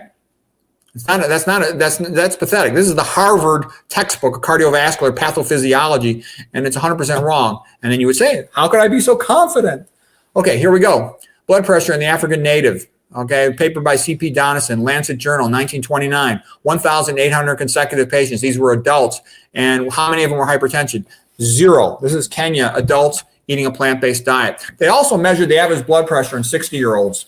And the average 60-year-old European man was 140 over 90. Okay, that meaning, let's say, patients in the ballpark, 50 to 70 years of age. And then the average Kenyan was 105 over 67 was their blood pressure, okay, at 60 years of age. They don't have any hypertension. Okay, the Yanomamo Indians, all right, these guys are in South America, the Amazon jungle by Venezuela and Brazil. No added salt, primarily plant-based diet. Average blood pressure in the adults, 95 over 61. Okay, they don't have hypertension. Okay, here's the Tarahumara eating their traditional, primarily plant-based diet. They don't have any problem with hypertension. Okay, these guys are famous for running over 100 miles in 2 days once a year at their big holiday. Okay, and it's not like just a fast guy can do it. Like every guy in town, they're famous ultramarathoners. A lot of people have gone out and visited them. Ruth Heidrich, the famous lady triathlete marathoner, she went out and visited these guys. Okay, so have a lot of other people. There's a guy named Christopher McDougall. It's not related to Dr. McDougall, but his name's Christopher McDougall. He wrote a book about them. I think it was called Born to Run or something. Anyways, and there's other, Scott Urich, the famous ultramarathoner, went out and visited him. Other people have too. Tarahumara, they're running around fit and healthy. They were combined with a population called the Pima in northern Mexico. These guys live in Copper Canyon, Sierra Madre. Sierra means like a saw, mountains, okay, northern Mexico. They were combined with the Pima, but the Pima got pulled into Arizona in 1848 in the Mexican-American War. They ate the SAD diet, standard American diet. They have tremendously high rates of obesity and sickness. All the Western diets, you plug up the arteries in the heart, you end up for a CABG, coronary artery bypass graft. You get cataracts if you're eating dairy, et cetera. They get hypothyroid, Hashimoto's, all that stuff. Cardiac pacemakers, diverticulitis, get the sigmoid colon resected. So they got all these train tracker marks on themselves for surgery, end up with an amputation from diabetes. They're a disaster, their health, okay? You need the potassium sodium amounts to be reasonably correct to prevent hypertension. This is also why blacks have such high hypertension in the United States. Everyone's thought, oh, it's salt sensitivity. There's really not much you can do. BS. Look at the Kenya. There was 0 hypertension. And it's not just sodium. Richard Moore pointed out, it's not because they eat so much sodium. It's because they don't eat any potassium. So if they would just increase their dietary potassium, then they would be okay. But where's potassium come from? P for potassium, P for plants. That's the secret of preventing hypertension. It's not enough to just focus on sodium, because people give up. They go, oh, my food doesn't taste good. I just can't get my sodium down. Eat more plants, get your potassium up, and that'll compensate for it. Okay, so yeah, here's the point. You know, calcium's like the aristocratic ion. When calcium comes into the cytoplasm, elevated concentration, go. The cell does whatever it does. If it's a vascular smooth muscle cell around the wall of an artery, it contracts, and the artery constricts, okay? So that's why you got to control the calcium concentration in the cytoplasm. Well, how do you control it? You have to have an intact sodium-potassium pump, which maintains an electrochemical gradient, which is coupled to the knockout exchanger, Na for natrium, which means sodium, Ka for calcium, and that pumps the calcium out. Because the sodium wants to come in, you let it come in, and you can pump the calcium out. That's what ion membrane gradients are all about. You know, typically at least 1/3 to 2/3 of the energy of a cell is devoted to this pump. And the reason is that is the electrical system of the cell. That makes the plasma membrane like a battery. And that electrical charge is used to do all the work of the plasma membrane, which is a lot of work. Decides what comes in and what goes out of the cell. The cell is kind of like a big city, okay? And this maintains the gate. And that's about one of the most important jobs in a cell. Okay, and you got a constant amount in your body of potassium and sodium. So the more sodium you eat, the less potassium you're going to keep in your body. You're going to pee it out. And what we really need to do is eat a lot more sodium. I'm sorry, a lot more potassium. Potassium, P for plants, P for potassium. The K stands for kalium. Kalium is the Latin word for potassium. Okay. Okay, I wonder where the kale got its name. All right. We talked, oh yeah, what did he do? Richard Moore, he called it the K factor, the ratio of potassium to sodium. And you want it to be at least 5. I actually think it's pretty natural to have it more like around 10 or 20 to 1, but at a minimum 5 to 1 for preventing hypertension.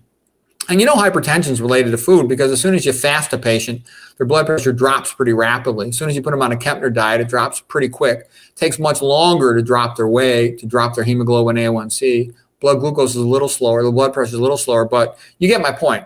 And then you got to take them off their meds in advance. But anyways, what I was talking about was how leaky gut also drives hypertension. The other thing I hadn't gotten to yet was bacterial endotoxins get into the blood, like LPS from gram-negative bacteria. That's lipopolysaccharide. LTA, lipoteichoic acid from gram-positive bacteria. And they will then cause amyloid clotting. They distort the shape of the fibrinogen. It changes from being alpha helix, like a cylinder, like a slinky, to being flat, like a deck of playing cards, poker. And then they stack up and they stick together, they aggregate, and then they precipitate out a solution. The bigger a molecule's molecular weight is in aqueous solution in water, the more likely it is to precipitate. To precipitate in blood is to clot. So you form these amyloid clots, all right? Douglas Kell and Atherosclerosis Pretorius did the most work on that.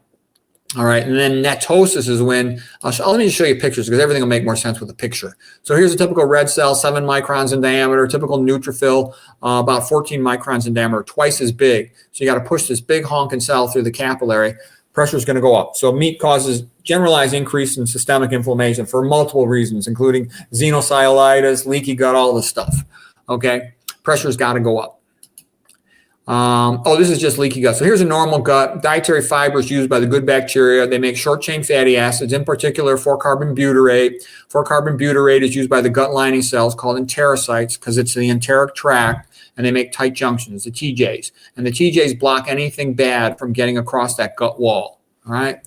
When you don't have adequate dietary fiber, or you got something damaging the gut wall, like alcohol, F-, Al, emulsifiers in processed food, and a bunch of other stuff in here. Some of the chemicals that are kind of toxic in processed food, like GP sprayed on non-organic soy, for example, those will have a tendency to cause leaky gut. Now the bacterial endotoxins, LPS, lipopolysaccharide, they get across and they get into the blood and they start causing problems. Okay, here's what I meant by amyloid clotting. The fibrinogen blood clotting protein normally has an alpha helix shape, like a slinky, a cylinder. And when it interacts with LPS or LTA, it flattens out like a deck of playing cards and sticks together. And then this will precipitate out a solution, meaning to clot. And these clots are quite irregular in their shape. They call them dense matted deposits. And they're harder to lyse. They'll plug up little arteries in your heart, lead to atrial fibrillation. Plug up little arteries in your brain, lead to gradual cognitive decline. You don't want that. Excessive free iron, if a person becomes iron overloaded, we've got a lot of capacity to store iron in our body from our diet, because it's used in hemoglobin. So if we were to bleed, we could rapidly replenish our red blood cells with some stored iron. So it's good up to a point. But Americans become totally iron overloaded. Men, typically in their 20s, women after they stop menopausing, let's say in their late 50s, early 60s. And iron is kind of like fire, okay? You want fire in your house, for example, in your heater to heat the house. You want fire in your stove to cook your food, but you don't want fire anywhere else. And that's what iron is like. We need it in hemoglobin for controlling the release of oxygen. It's a transitional metal, so it can have a variable valence, like Fe2 plus, Fe3 plus. And that's good for handing off electrons in a reaction and an electron transport chain, for variable bonding to oxygen. It has its purpose in active sites of enzymes, but it is not good anywhere else because it catalyzes these real toxic reactions, something in particular called a Fenton reaction, and that leads to blood clotting, okay? And this is just one paper. Again, these two people did brilliant work. Atherosclerosis Pretora, she's a lady PhD from South Africa. Douglas Kell, he's a PhD guy from England. This is one of their many papers. They got a bunch of YouTube videos. You can watch their videos. And they'll talk about this mechanism of amyloid clotting and how LPS will do it, LTA will do it, and also Fe. Fe means iron, okay? Fe for ferrous, iron word from rust in Latin, but also Fe for Fenton reaction. Fenton reaction is production of reactive oxygen species, and so that's going to lead to oxidative stress, and that also distorts the fibrinogen, okay?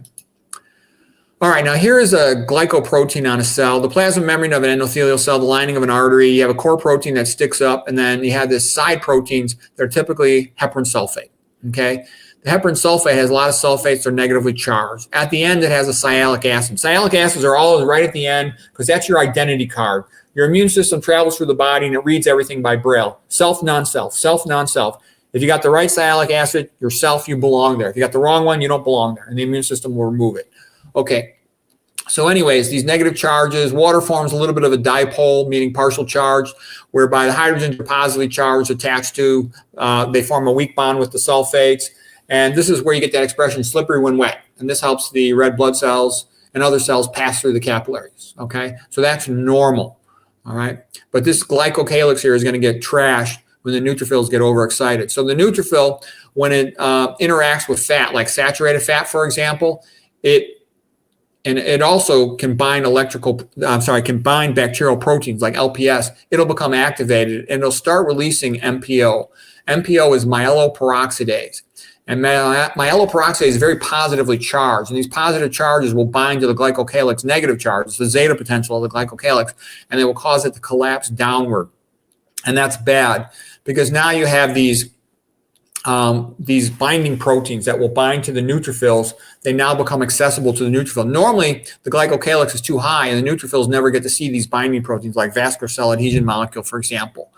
But once they've crashed the glycocalyx, now the neutrophils can start binding to the endothelium, which is bad. That could be the beginning of a blood clot. It could be the beginning of the neutrophils trying to go subintimal. It causes a lot of problems. And what I'm trying to say is all of this is happening when you eat high-fat meals, which is why I think they're a bad idea, okay? And this contributes to hypertension. And leaky gut makes the whole thing worse, too. All right, this is just more detail on that. This is just the neutrophils adhering to the wall and starting to try to pass subintimal. So you create all this unnecessary inflammation by eating high-fat diets. Another thing is the neutrophils can really overreact and undergo something called netosis. They can undergo netosis by binding to LPS. That's also called a PAMPs, pathogen-associated molecular patterns, because again, everything's by Braille. If you activate other aspects of the immune system, complement or autoantibodies, they'll activate these neutrophils. If you have damaged tissue, DAMPs, damage-associated molecular patterns, they'll bind these and they'll start to release. They can release their nucleus. And when their nucleus is thrown outside of themselves, that's called netosis. That means neutrophil extracellular trap. Their DNA is very thrombogenic. It's bound to histone. Those are DNA binding proteins. And this can cause blood clots. And this clotting makes the blood thicker. So this is the netosis mechanism of hypertension. It's also a mechanism of autoimmune disease. Because if you read about these autoimmune diseases which can cause kidney failure, like lupus, for example, you're going to read things like anti-double-stranded DNA. And then you ask yourself the question, well, where did that come from? How could the immune system ever see DNA if it's always in the nucleus? Well, here's how it can see it. If a neutrophil freaked out by inflammation tosses its DNA into the extracellular space, now its DNA becomes accessible. What about anti-cardiolipin antibody, also seen in SLE, systemic lupus erythematosus, okay, lupus? How did that get there? How did an intermitochondrial membrane phospholipid end up in the extracellular space causing the formation of autoantibodies? Because of netosis. Okay, so what I'm trying to say is netosis is a much more important thing than is widely recognized. And how do you avoid netosis? Avoid leaky gut. That's the big thing you could do. All right. So what I'm saying is the mechanism of autoimmune disease is more than just, large animal protein chunks getting across with molecular mimicry and then autoantibody cross-reactivity. It is also this stuff, activation of netosis with the release of intracellular antigens, and then this causing an additional set of autoantibodies. And, you got things like anti-cytoplasm protein antibody with rheumatoid arthritis. You got anti-neutrophil cytoplasmic antibody with vasculitis. So this is where it comes from netosis. And where does this come from? From leaky gut and high-fat meals. You don't want that. Okay, what else goes on? You get a lot of diabetes. Well, the main thing that causes diabetes, insulin resistance, is high-fat diets. So you want to avoid the high-fat diets. Sat fat especially causes insulin resistance, but you're screwed either way if you eat omega-6 cooking oils, because those lead to lipid peroxidation, toxic aldehydes, and you end up with the Tetsumori-Yamashima theory. It's also called the Kalpain-Cathepsin theory of lipid peroxidation, and that destroys the beta cells in the pancreas. So you're screwed there. Okay, we know from Roy Taylor just showed all you got to do is lose 30 pounds or more of weight, and you'll lose all the fatty liver. The fat comes out of the liver first, and the diabetes type 2 will be cured if you catch them while they still have beta cells intact. But there's other things that cause diabetes. You need a reverse osmosis filter for your kitchen sink because it removes the aluminum. That also is toxic to the beta cells in your pancreas, okay? You don't want high cytoplasm calcium, so you got to eat your plant so you have a proper ratio of potassium to sodium. Manage your stress, because if you got excess stress from being stressed out, sleep deprived, or drinking caffeine or taking corticosteroid meds, cortisol is going to bump up your dietary lipids, and it's also going to bump up your dietary glucose and make you insulin resistant, so you don't want that. Exercise, that lowers insulin resistance, so you don't want to be sedentary. You got to be careful eating all these processed foods and meats because they often have estrogenic chemicals in them, and estrogenic chemicals are obesogenic. Because the high estrogen levels is what happens when a woman's pregnant. It tells her to store weight, to gain fat, because the baby might need that for energy. High fructose corn syrup also is atherogenic, diabetogenic, obesogenic, and it often has HG in it, mercury. You don't want that. That's all bad. These are all things that increase or worsen diabetes. That's why I'm going through all this stuff. High serum uric acid also is increased by eating high fructose corn syrup. The PFOA, like the nonstick cookware, I wouldn't cook on those things because they put some chemicals into the food that contribute to beta cell apoptosis, meaning that they damage the pancreas cells that make insulin. So you don't want that. Mitochondrial inhibitors and SERCA inhibitors tend to worsen diabetes. You don't want those. I've gone through that in previous lectures. And how can we prevent diabetes? Yeah, eat the diet that you're designed to eat, going back to, Genesis 1:29, low fat, low sodium, whole foods, single ingredient only. I only eat foods with single ingredient because when they put a second ingredient in there, they can hide other things in there that you don't want, like MSG, MFG, etc. 100% vegan, because like I said, you have to kind of, in a sense, overcompensate. If you're listening to this talk, you're probably middle-aged or older, and you want to stay as healthy as you can. That's actually a good idea to start eating this way when you're younger, so you don't get all these problems. No oils.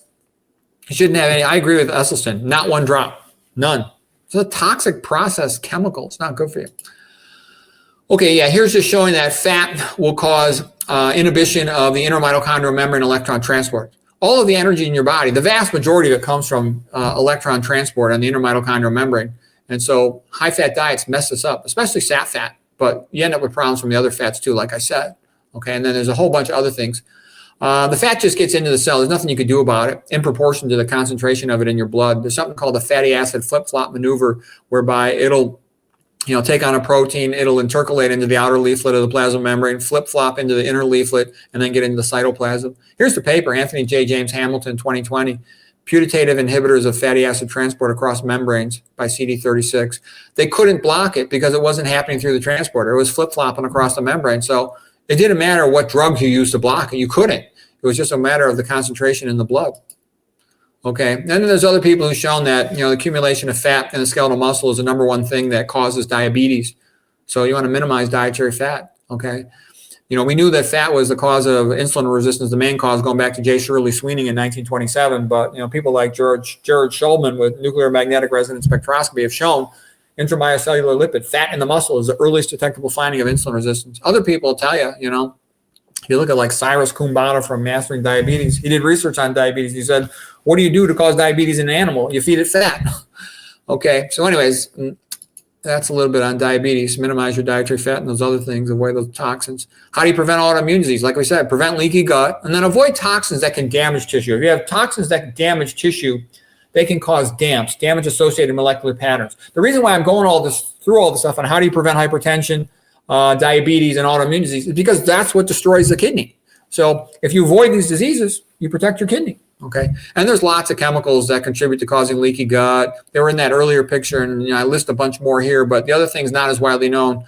Netosis, avoiding advanced glycation end products, also avoiding volatile organic chemicals. God gave you a nose for a reason. If anything smells bad, it probably is bad, especially anything industrial or toxic chemicals and stuff. That's your nose telling you, move away from that thing, get away from that thing, okay? A lot of these industrial chemicals and air pollution, they contribute to causing autoimmune disease. They can cause damps and they can cause other problems. Okay, we talked about this. Oh, here's a lady I think you should know about. Her name is Jennifer Moore. She's a registered dietitian. She specializes in the kidney. She's been doing kidneys for over 20 years. I've seen a bunch of her talks on YouTube, and I read her book, and her book was quite good. So if you have somebody, yourself or your friend or family, who is, falling downhill pretty fast with a GFR less than 60 or even worse, less than 30, this is a good person to talk to about getting your act together. This is her website. I've been quite impressed by her lectures because I watched a whole bunch of different kidney experts. And in my opinion, most of them stink. Okay, why do I think most of them stink on the internet? Because they're a bunch of wimps. They're all saying, well, you really should reduce your intake of protein. You really might want to reduce your intake of fat.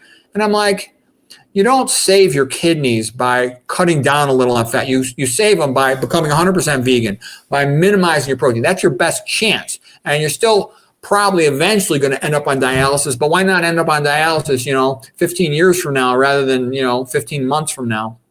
Okay, here's the other guy, Lee Hull. He wrote this book here, Evidence-Based Guide to Kidney and Renal Diets. He wrote a couple other books about the kidney, and they're very good. He's not a medical person, but he's real smart, and he studied everything you could about the kidneys because he's trying to save himself, and he did. He was in kidney failure many years ago. I don't remember the exact number of years, but it was a long time ago. I've seen his old books, and he's still going strong, okay? And he's involved in keto analogs and stuff, but trust me, I've read a whole bunch of stuff about the kidney. I've studied a whole bunch of lectures on the internet and read a whole bunch of books on them. This guy's good. Lee Hull and Jennifer Moore are the two I would recommend people start out with if they want to read about the kidneys. This is just a Spartan vegan diet, which is really like the Acidosis diet, like the McDougall diet. Get most of your calories from starches. Fruits and veggies are also very good. You can't get too many calories from veggies. McDougall used to say, if you don't know what to do and you're just starting out, eat 90% of your calories from starches, 5% from fruits, 5% from veggies, and you'll need to take a B12, like a methylcobalt. That's it. Get your sleep and manage your stress, maintain your social support, get some sunshine. And then, the other thing too is, what about paleo, keto? That's all nonsense. That's just something to trick the pros into being fat and sick so you can keep them hooked on drugs, okay? Low-fat vegans like better for almost everything you could think of. I'm not even going to go through it all, but almost all the common diseases, diabetes, hypertension, coronary artery disease, peripheral vascular disease, cerebrovascular accident, stroke, dementia, non-alcoholic steatohepatitis, fatty liver, kidney stones, osteoporosis, all of this stuff, autoimmune disease, it's all a lot more common with meat. Abdominal pressure syndrome, it goes on and on.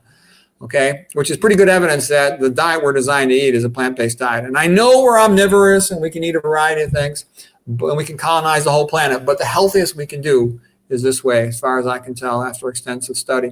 Okay, we talked about plants having all the good stuff. They got the fiber, prevents leaky gut, prevents leaky blood-brain barrier, prevents autoimmune disease. That's what you want.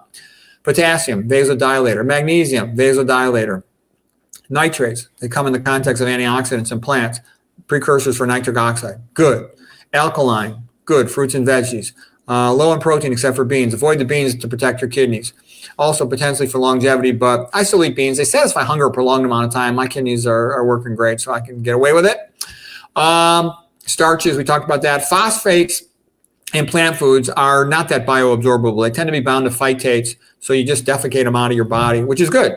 In meats or in processed food, they're much more bioabsorbable, and a kidney failure patient can't excrete them as effectively, so they tend to become overloaded in phosphates, and that screws up their calcium phosphate metabolism system. They end up with hyperparathyroidism.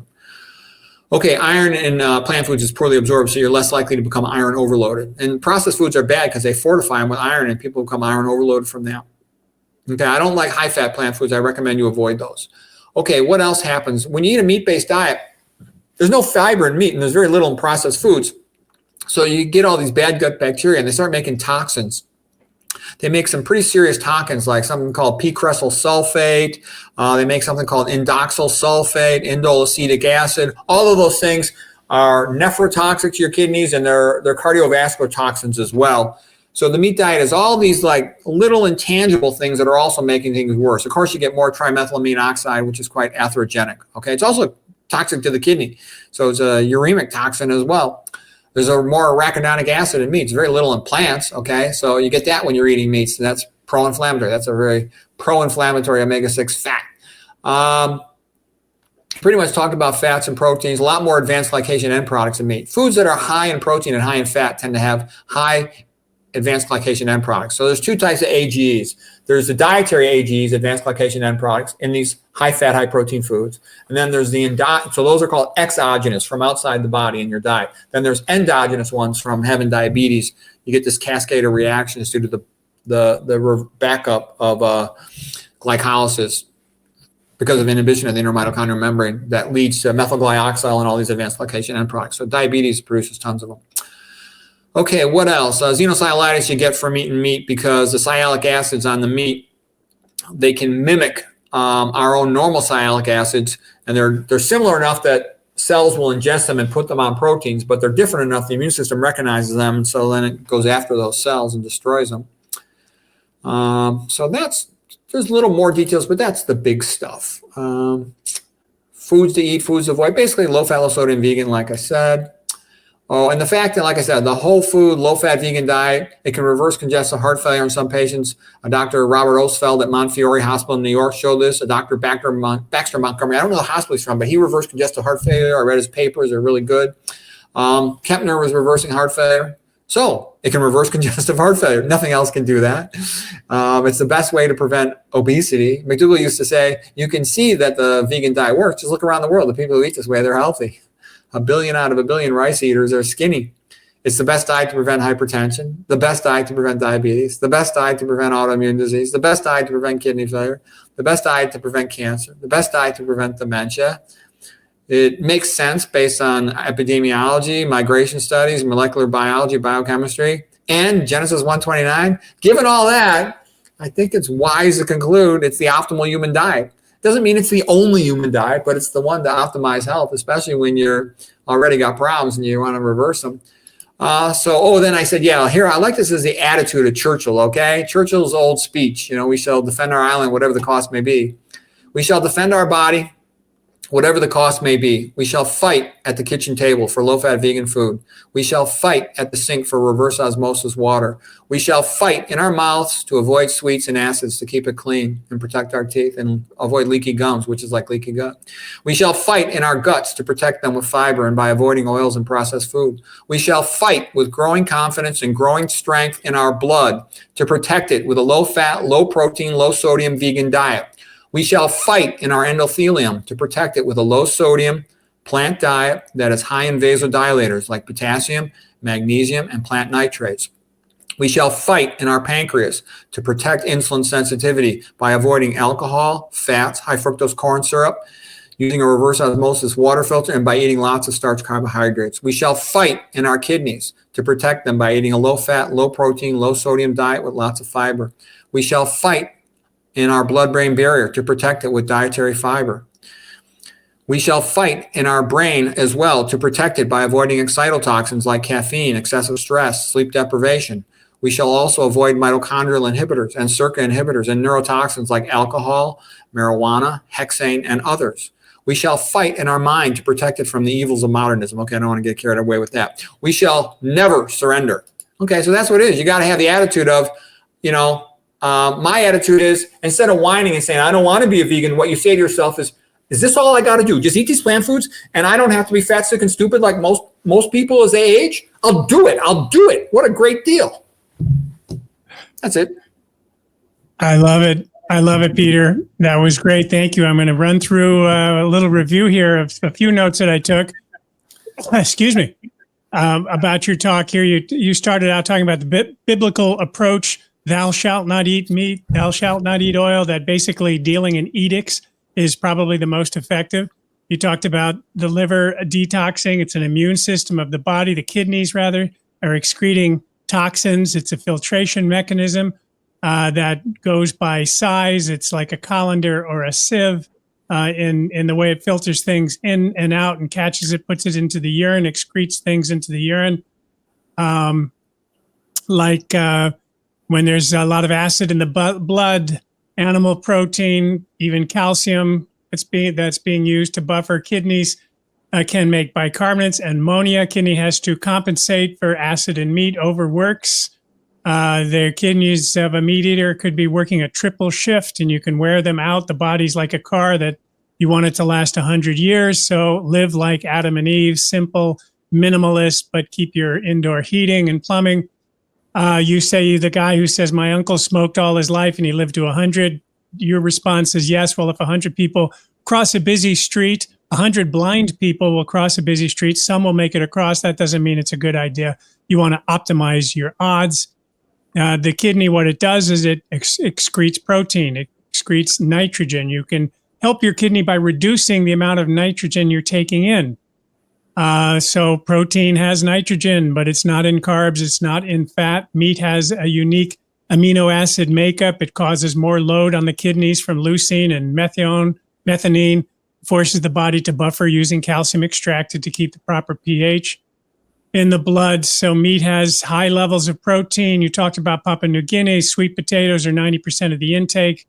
The sweet potatoes are 95% carbohydrate. They've got a minuscule 4.5% protein, I think it was. The average man in America is eating 4 times more protein than they need. In Papua New Guinea, despite smoking a lot, there's very little cancer. Let's see here. You compare different foods for protein, and animal products has the highest, and then beans is about 25% or higher. The lower the percentage of fat, the skinnier you are, is what has been noticed. You talked about that, doctor at Harvard. If you're in kidney failure, don't eat beans. Let's see, fruits are low in protein, relatively good food. Salmon, 50% fat, 50% protein. Even lean chicken has a lot of protein. There's tons of protein. You're not going to win with that. The difference between plants and animals, plants are packed with good stuff, with nutrients. Let's see.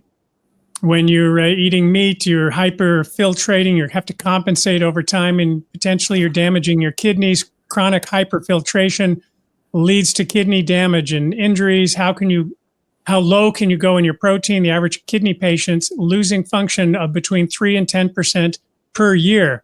The average American's eating 20% protein, so about 100 grams a day. A low protein diet would be a 70-kilo man eating 42 grams of protein. A very low protein diet is about 21 grams a day. And Peter says to aim for this very low protein. It makes it much easier on your kidneys. You get significant better benefits. And it's not just for people with kidney disease. 0.3 grams of protein per kilo of weight. Is that what it was? If people eat super low, you can supplement with essential amino acid supplements. This is for sick people, I think you were talking about, not the average guy. And where do you get your protein, people ask? You've talked about a study of people recovering from starvation. Are people just being starved? And actually 2.5% of calories for protein for those people, and they did great. Infants need very little protein. That should tell us something when people are growing at the most in any time in their life. The Kempner rice diet, they did dramatically well. You talked about a video with Dr. Nealon, which I'm going to go try and find. He was Kempner's partner, and that's on the McDougall website. You talked about Kempner's book on McDougall's website, where you can read it for free, the version that's in English.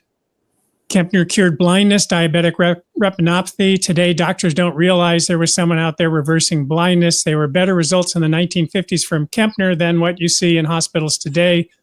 Kempner, in order to protect the kidney, he had the lowest protein, lowest fat, lowest sodium possible than any other diet. Primarily white rice, sugar, fruit juices. Mice would live longer. Sick people would live longer eating this way. It kept people alive much longer by bringing down their sodium intake. Did Kempner starve patients? Nope. It was proven that he did not. He benefited by lowering and preserved their organs, lowering protein, preserving organs. Fasting removes a lot of nitrogen, more than the rice diet does. Carbs protect protein. James Mitchell from Harvard, why is the low protein diet so successful? He sought to find out protein restriction makes you live longer as much as fasting can make you live longer, even just if you restrict one amino acid. Why do patients get so skinny on protein restricted diets? When you're eating low amounts of protein, the body targets fat stores, burns them for energy.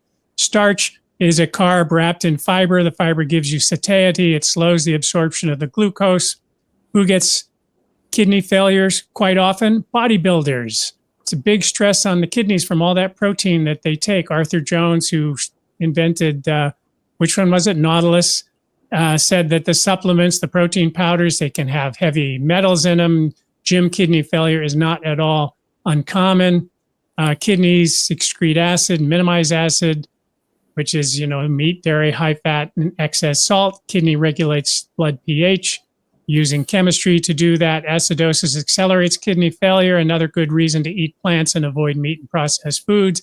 Kidneys are more fragile. They want to protect them. You'll be protecting the rest of the body. The acid load is a big problem, as found in fish, pork, poultry, cheese, beef, dairy, and eggs. Fruits and veggies are best. They're alkaline. Nuts is not a superfood. They're super high in fat. They can be acidic, high in AGEs. Not good. Olive oil, very high in AGCs, off the chart, basically awful. Saving kids hypertension is a common cause. High blood pressure, high fat diet causes blood sludge and triglycerides. Sodium can cause increased pressure. Avoid what raises your blood pressure. Omega-3 fats, you talked about that they can cause AFib and immune suppression. Swank talked about his multiple sclerosis patients avoiding saturated fat as much as possible was his aim. The high-fat diet causes hypoxia. You listed things that make blood thick. You had like 20 items: hypertension, microbleeds in the brain, black spots in the periphery. Fiber is key to protecting your brain, preserves gut barrier, blood-brain barrier leakage, can be prevented. Methods of hypertension. Peter's theory, when you have a leaky gut, bacterial toxins get into the blood, drives the immune system crazy. It overreacts. It damages things. You get collateral damage from your own immune system. High fat generally means low fiber, which again is associated with leaky gut. Kempner got sodium down super low. He had to even monitor to make sure it wasn't too low. Richard Moore, total sodium doesn't matter, but the ratio of potassium to sodium. Eat more potassium. What's potassium? Plant food, starts with a P. Talked about the study, 1929, Africa, zero high blood pressure, 1,800 men studied. Average blood pressure was 105 over 67 at age 60 years old. We talked about the South American Yanomami Indians. Their blood pressure was 95 over 61 on average on basically a veg diet, no hypertension. The Tarahumara, basically plant-based, again, no hypertension. Black people, are they more susceptible to hypertension? Not really. It's said that they're not eating enough potassium. P for plants. Eat more plants, get your potassium up. K factor, the ratio of potassium to sodium should be at least 5-to-1 to prevent hypertension. Hypertension disappears when people fast. So obviously it's a lot about food. Too much iron can be problematic. Iron has a purpose, but it can catalyze other reactions leading to blood clotting, diabetes caused by high fat diets, also aluminum potentially, excess stress, sedentary lifestyle, processed foods, meats, estrogenics, high fructose corn syrup, all these things that increase or worsen diabetes. You showed a long list, like nonstick cookware was on there, lots of examples of what can damage beta cells. The answer is low fat, low sodium, whole food, vegan, organic when possible, no oil. You talked about fat in the muscle, skeletal muscle is the earliest sign of diabetes, as causative diabetes in animals and people. How do you make an animal get diabetes? You feed it a high-fat diet. Then you finish by going through all the benefits of plants and the problem with animal products. And Peter, thank you so much for sharing your insights today. That was phenomenal. I think a lot of people, myself included, are walking away from this with a new appreciation for how central the kidney is to overall health, how much it connects to the brain, to aging, to your energy, to basically everything, really. And so thank you for putting in what I know has been, you've been talking about this for a couple of months. So there's a lot of reading and research that you did to put this together. Thank you for being so generous to share, with us what you've learned. We're lucky to have you on our side, the side, I think, of truth and clarity in this space. We're going to be doing a Q&A with Dr. Rogers soon, so watch for an announcement of that to submit your questions. Folks, thanks for tuning in. We'll see you on the next one.